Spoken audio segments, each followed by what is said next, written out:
ఇప్పుడు మనం దొండకాయ పచ్చడి రోటి పచ్చడి ఎలా చేయాలో నేర్చుకుందాం.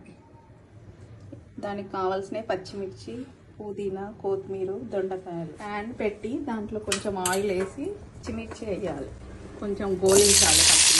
పచ్చిమిర్చి, జీలకర్ర, వెల్లిపాయ, ఇందులో కొన్ని పల్లీలు కూడా వేయించుకోవాలి, గ్రేవీ వస్తుంది. ఉప్పు వేసుకోవాలి,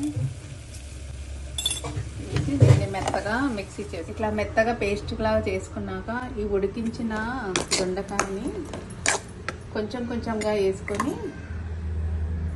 కొంచెం ఇందులో వేసుకొని ఇలా దొండకాయ సగం సగంగా మిక్సీ పట్టుకొని, అంటే మొత్తం మెత్తగా రుబ్బకుండా ఒక మిక్సీలో వేసి ఒకటే చుట్టు తిప్పాలి.